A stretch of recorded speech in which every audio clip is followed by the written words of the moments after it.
I bought a box of science stuff at auction. It contains unexpected medical specimens of a weird doctor dating back nearly a century. What do? In short, I bought a box of assorted science stuff at an auction, remotely. So I hadn't inspected it in person and the photos were from a distance, so it wasn't obvious what it all was. Honestly, I was mostly excited about the rocks and minerals I could see in the picture. Having picked it up today, I've realized it must have been a personal collection of a doctor, because it includes quite a lot of bottles of various people's gallstones, labeled on the side with info about the patient, but no names, a piece of skin it says he took from a post-mortem, presumably without consent, and, worst of all, 2 fetuses, one terminated, one taken from unalived mother. They're old enough to be historical-ish, most dates in the 1940s, but obviously I am now accidentally in possession of human remains, I think, and have no idea what to do or who to call. Obviously I A, don't want them, and B, don't think the auction house should have sold them, and C, don't just want to throw them away. What do I do, please? Sorry for grim subject matter. 1 hour later, update, currently on phone with police non-emergency.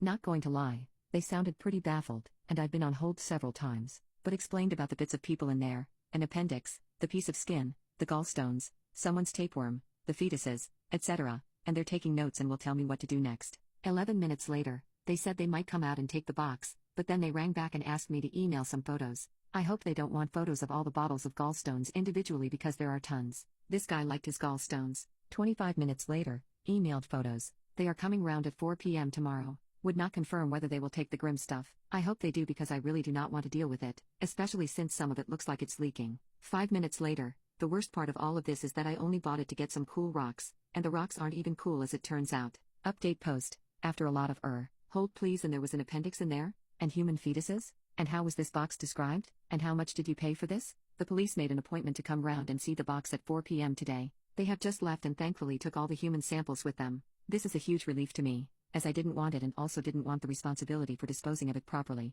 The police were pretty surprised by the call, apparently, but they've spoken to the Human Tissue Authority, who are going to help them dispose of it all properly. Apparently it shouldn't have been sold without the auction house having the appropriate license, so they're going to speak to them, and it will be recorded as a crime, but no one's being punished or anything. Apparently, I'm not being recorded as the criminal or the victim, just a connected person.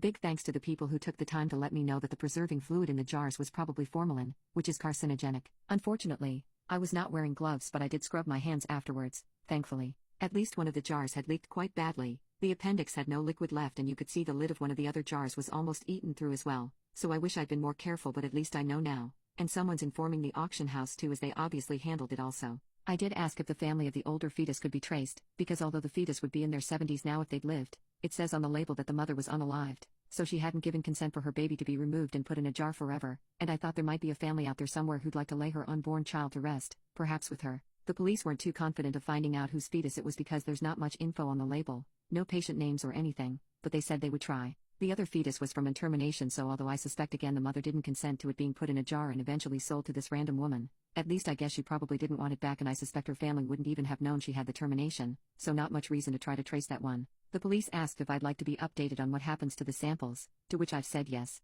I would particularly like to know that the 2 fetuses are put to rest somehow and don't end up as attractions on someone's Instagram or sold for profit. The other stuff might have some educational use maybe, I don't know. I don't mind if that ends up in a museum or something if it's helpful to future med students. I would never have bought it had I known the horror that is I've just handled the stranger's appendix in a jar from the 1940s and the liquid is leaking. Also it causes cancer. What a Monday that was.